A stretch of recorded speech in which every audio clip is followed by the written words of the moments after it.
seems to be the new lines of evidence that DNA genetics is starting to show us. So it's a pretty cool time to be looking at anthropology for these kinds of things. Okay, let's shift gears again. Let's talk about disasters. You remember when we talked earlier in the semester, and we talked about the way we thought about geology. On one hand, we thought everything was nothing but chaos.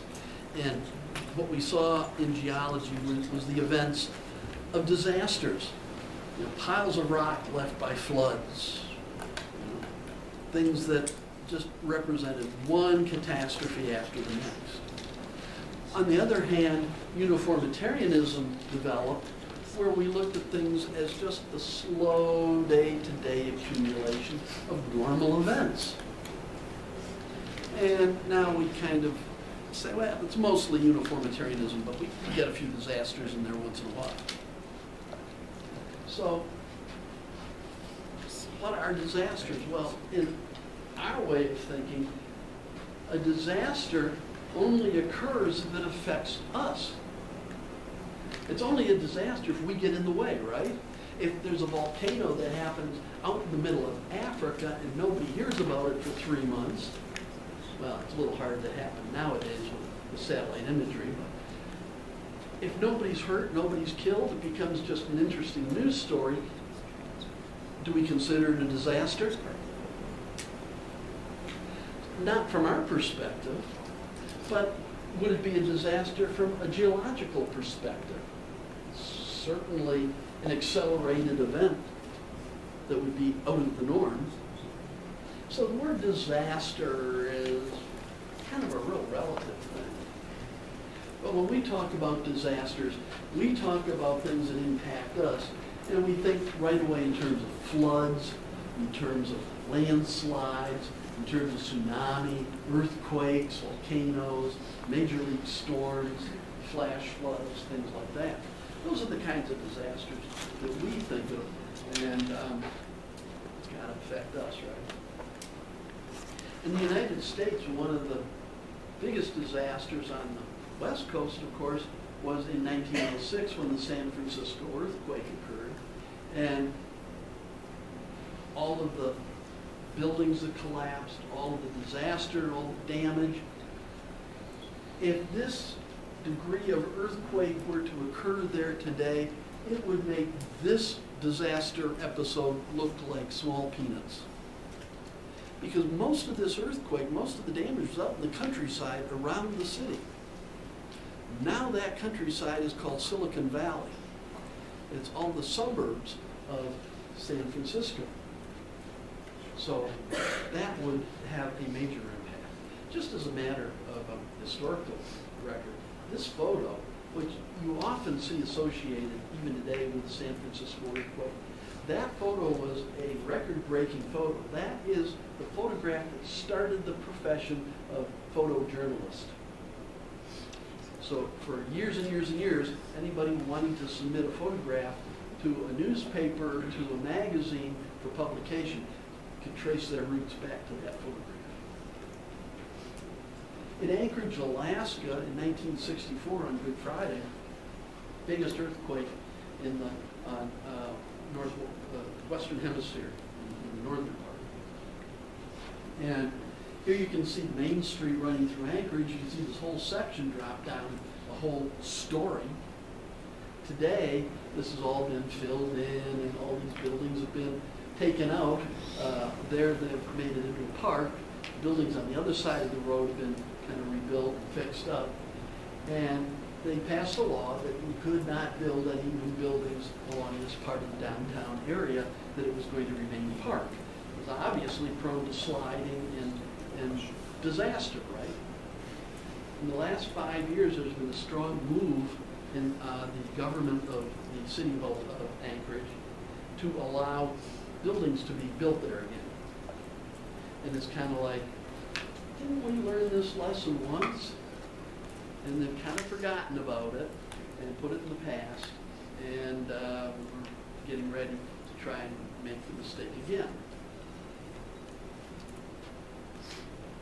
sometimes things like volcanism can have profound effects, not just dislocating a few neighborhoods or messing up an area, but in this case, in the eruption of Santorini, sometimes called Thera. This happened back in 1620 BC, long time ago. But you can see the outlines of Santorini today. It sits here between Crete and Greece and Turkey, kind of right in the middle of the Mediterranean there. And the outline is pretty much obvious that this used to be a volcano. You can see there's a caldera there, there's a caldera here, there's another one here. And this island area here is the active regrowth of that last volcano. Kind of like Wizard Island over in Crater Lake, same thing. Here you can see the island here as you fly in, and here you can see these white layers, all pumice, volcanic rock, right? It still smokes on occasion, primarily from this end to down right in here, and it's a very popular tourist attraction. But what happened was when this last explosion, eruption occurred, this one right here, it blew out this side of the cone. That allowed seawater to pour in. Hot magma, cold seawater. You put the two together and that water immediately flashes to steam, and it does so violently that it's essentially an explosion. It's what we call a phreatic explosion. So that continued to blow out the side of the dome, and it just continued this violent eruption. It set off a huge tsunami that went from Santorini and hit Crete about, I think about 20 minutes later, and it was about a 40-foot high wall of water. And the capital of Crete at that time was Knossos, and that's the rebuilt ruins of Knossos. It was the capital of the Minoan culture, the Minoan people, who were the central traders of the Mediterranean, the most powerful group in the area. That tsunami wiped out their capital, essentially. The ash from the explosion, the phreatic explosion, drifted southward and covered the island of Crete, basically killing out most of the plant life, taking out the base of the food chain, and meant most of the animals starved. And it so disrupted and so impacted the Minoans living on Crete that within about the next 100 years, the culture collapsed and the Minoans disappeared. This was a complete mystery. It was one of the big top 10 archaeological questions up until about 25 years ago when they started to piece this together. There's still some discussion that the timing isn't quite right between the eruption and the demise of the Minoans, but they're figuring it out, and it's looking like it certainly played a cultural ending event for these guys. And here's one of our favorites, Pompeii. You've probably seen Pompeii on Discovery Channel. Here's Pompeii. This is Mount Vesuvius right here. It's right along the coast of Italy. You can see here's Italy, here's the boot of Italy, and Vesuvius is right here. Rome's is right up there. And in 69 AD, Vesuvius erupts. And on the flank of Vesuvius, down in here is Pompeii, and up in here is Herculaneum. And Pompeii, you see kind of the center of it right there. Pompeii was the first to be rediscovered. It was just completely buried in ash. The New York Dons went through, killed anybody that had stayed. It just filled in and got totally forgotten. Here, this major seaport was gone. And it wasn't discovered until the 1600s again. And since then, the excavated portions of it, and it's become a very popular tourist area. The big problem is it's also pointed out some of the problems with excavating these archaeological sites, because now it's exposed to the elements again, and it's weathering like crazy. And the Italian government, if you think we have had money problems in this country, moved to Italy, and they have had nothing but money problems. They simply can't afford to take care of the place anymore, and they let it go. And now there's a big cry and a hue about should we rebury Pompeii to preserve it? And they've certainly stopped any new excavation. One of the things that was very interesting about Pompeii was when they started to excavate, they found these strange hollows within the ash. And one of the guys got the idea to pump plaster into one of these hollows, and then they could let it harden, scrape the ash away, and see what it was. And it turned out to be a human figure. And what they had discovered was these were where the people had fallen and been buried in the ash. Their remains had since decayed, dissolved, gone away, leaving these molds in the ash. And they've gone through, and anytime they found one of these, they made a cast, did it in fiberglass, and then after the excavation, they put these human forms back in position where they originally found them during the excavation. A little eerie, but really kind of gives you a sense of population and disaster, and reaction, final moments. It's really kind of something that brings it a little more home. Well, Herculaneum, like Pompeii, it got forgotten even more. In fact, they built a town called Herculaneum on top of it, and it wasn't until years later that they ever discovered all of this down below. They built this new town of Herculaneum on top of the old ruins of Herculaneum. And now, Herculaneum, there are all sorts of touristy things you can do there. They've excavated some of that. And they've tapped into some of it through underground tunnels that were part of the old city as far as, part of the sewer system. That's kind of interesting. But here we are, along the coastline. The modern town of Naples, Italy, is right there. Here's the Bay of Naples. You can see Naples in the foreground, and here in the background, you can see Mount Vesuvius. It is still an active volcano. If you look at it, there are about, well, in Naples itself, about 2.5 million. In the entire area surrounding Vesuvius, there are about 8 million people. All these white dots are houses and roads. And there's the center of Mount Vesuvius. Last erupted, major eruption in 1943 during the Second World War. Actually shut down the war for 2 days. And the last fairly large eruption was in 1958. So this thing's still cranking along. So what do you think is going to happen? This isn't a disaster that might or might not happen. The question here is, when is it going to happen? And how do you get 8 million people out of this area as this volcano's erupted?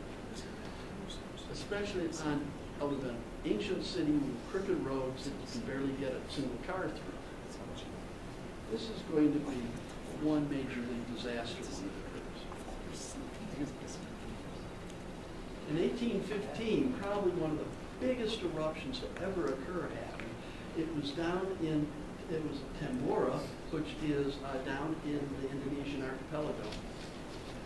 This thing was gigantic. This is the crater today.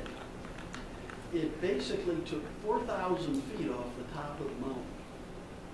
And today, this crater is over 3 miles wide. And it's still active.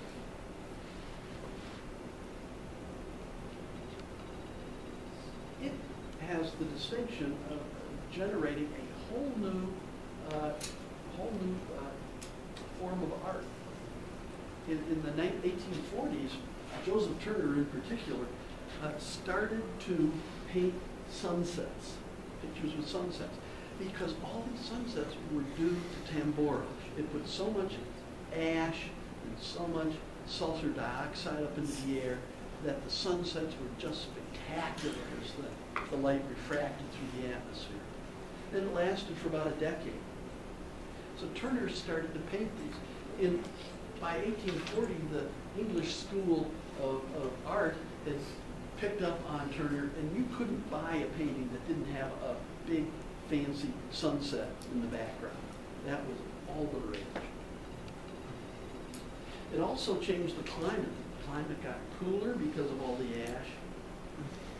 Dropped enough that for most of the year, for about 3 years afterwards, it was rainy and drizzly and gray, overcast. It was pretty crummy weather.